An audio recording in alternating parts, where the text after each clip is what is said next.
and the vast blue expanse of the Pacific Ocean once sailed a ship so immense, so powerful, and so secret that it became both a symbol of pride and a monument to tragedy. This was the Imperial Japanese Navy's Yamato, the largest battleship ever built, and perhaps the most formidable war machine ever to touch the water. Her story begins in the 1930s, when Japan, an island nation with limited natural resources but immense ambition, sought to dominate the Pacific through superior naval power. The Treaty of Washington had placed limits on warship construction, but Japan secretly withdrew from those constraints, determined to build something the world had never seen, a ship that could take on multiple American battleships at once and emerge victorious. And so, in extreme secrecy, in the Kure Naval Arsenal, the Yamato project was born. The workers involved were sworn to silence. Many had no idea what they were even building. Sections of steel were forged in remote factories, labeled as bridge components or civilian structures, and sent to shipyards under cover of night.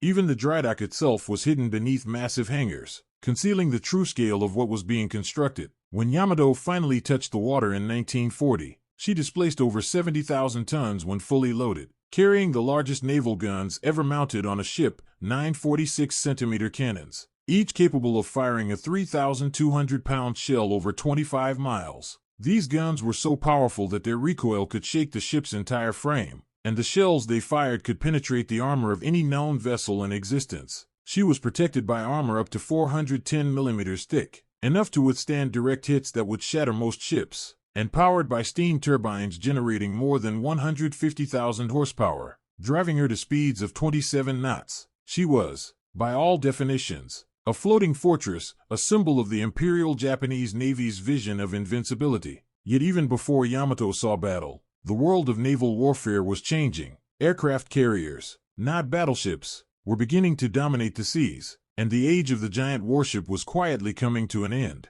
Still, Yamato stood as a proud testament to Japan's engineering mastery and national pride. When she was commissioned in December 1941, just as Japan attacked Pearl Harbor, many believed she would be the decisive factor in the Pacific. Her sister ship, Musashi, would soon join her, forming the core of the combined fleet. Life aboard Yamato was unlike anything else at sea. With a crew of more than 2,500 men, she was a floating city. Her interior stretched like a labyrinth of steel, filled with narrow corridors, stairwells, and compartments stacked atop one another. The officers had relatively comfortable quarters, while enlisted men slept in hammocks, often packed tightly together in rooms filled with the constant smell of oil and machinery. Food was scarce, especially later in the war, and morale fluctuated between pride and quiet fear. The sailors polished brass fittings, cleaned the decks until they gleamed, and trained endlessly for a decisive battle that never seemed to come. Many of the crew were young, barely out of their teens, yet they understood that serving aboard Yamato was both an honor and a potential death sentence. They often gathered in small groups to sing, play cards, or write letters to their families. Some wrote poems about the sea, others spoke quietly of their fears. In the mess hall, where rice and miso soup were served in rationed portions, men whispered about the shifting tides of war and the growing power of the Americans. The ship was so massive that some sailors spent months aboard without ever visiting its forward turrets or engine compartments. The scale was breathtaking. The main guns towered like skyscrapers, and the vibration of the engines resonated through every bulkhead. Despite its might, the Yamato rarely saw real combat. She served more as a psychological weapon, a deterrent meant to intimidate the enemy. Her sheer presence in the Pacific forced the Allies to account for her in every strategy discussion. But as Japan's situation worsened and American air power grew, the Navy began to realize that the great battleship, once considered the pinnacle of naval supremacy, was now a relic.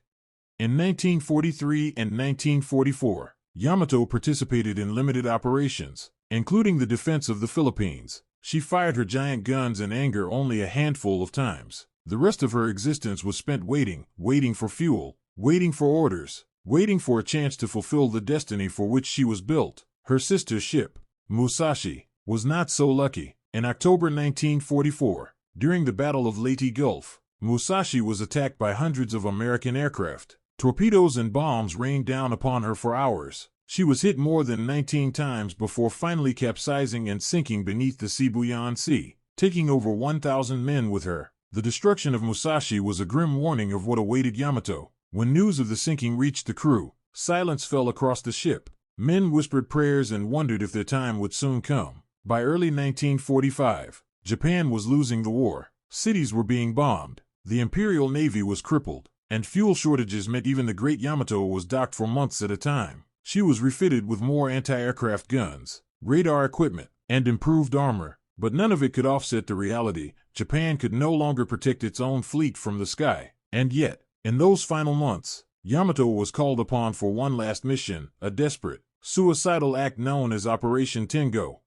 The plan was as simple as it was hopeless. In April 1945, as American forces invaded Okinawa, Japan decided to send Yamato on a one-way mission. She would sail with minimal fuel, escorted by a handful of destroyers, and launch a direct attack on the American fleet off Okinawa. Once her fuel ran out, she was to beach herself and serve as a stationary gun platform until destroyed. It was a mission of honor, sacrifice, and desperation. The officers and crew knew it was essentially a death sentence. On the morning of April 6, 1945, the crew gathered on deck as Yamato departed the port of Kure. Many wore their best uniforms. Some carried good luck charms, letters, or photographs. Others stood silently, gazing toward the horizon. One sailor later recalled, "There was no talk of returning. We all knew this was the end." As the massive ship steamed south through the Seto Inland Sea, American submarines detected her movement and relayed the information to Allied command. By the next day, Yamato's fate was sealed.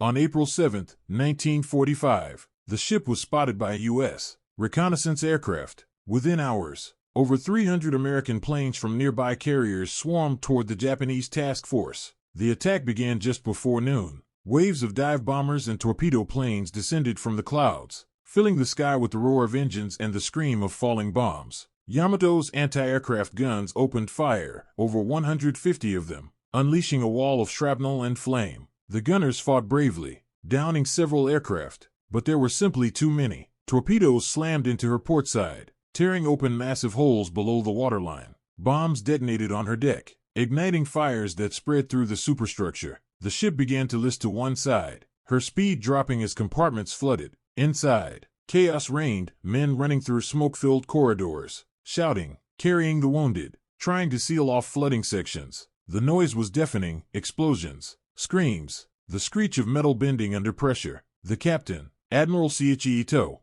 refused to abandon ship. He stood calmly on the bridge, saluting as flames engulfed the command tower. Around 2:20 p.m., a massive internal explosion erupted from within Yamato's ammunition magazines, a blast so powerful that it was seen 100 miles away. The ship split in two, and within minutes, the pride of the Imperial Navy disappeared beneath the waves. Of the more than 3,000 men aboard, only around 280 survived. The rest perished in the inferno or were pulled down into the depths of the East China Sea. The ocean that had carried Yamato now became her grave.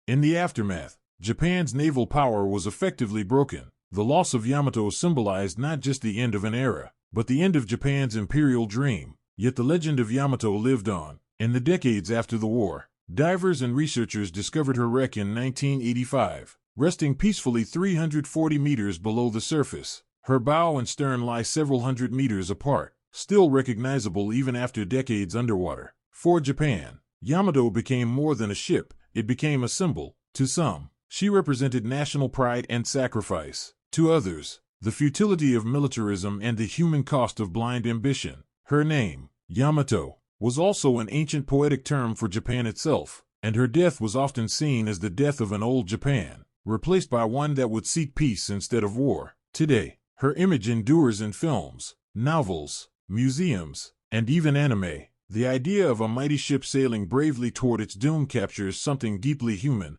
the desire to fight on, even when all hope is lost. The story of Yamato is not simply about steel and fire. It is about the people who built her, the men who sailed her, and the changing world that rendered her obsolete. She was the ultimate expression of a belief that might could shape destiny. Yet her end proved that technology alone cannot stop the tides of change. The Yamato's guns never fired in the decisive battle for which they were built. Instead, they became silent witnesses to a new kind of warfare, one fought from the skies. Her destruction marked the twilight of the battleship era and the dawn of the carrier age. As the years pass, her story continues to resonate, reminding us of the price of pride and the cost of war. When we look upon the calm surface of the Pacific today, we might imagine that far below, in the cold darkness, the great ship still rests, its massive guns pointing silently toward the surface, as if waiting for a world that has long since moved on. And perhaps, in that silence, lies the real lesson of Yamato, that even the greatest symbols of power are fragile against the relentless march of history. So, the next time you hear the name Yamato, remember the ship that was both a masterpiece and a tragedy. Remember the men who sailed her, the dreams she carried, and the sea that took her back. For in her rise and fall lies the story of an entire era, the end of battleships, the rise of air power, and the final, haunting echo of a nation's struggle for glory. This was Yamato, the pride of Japan, the mightiest battleship ever built, and the last roar of an empire fading into the waves.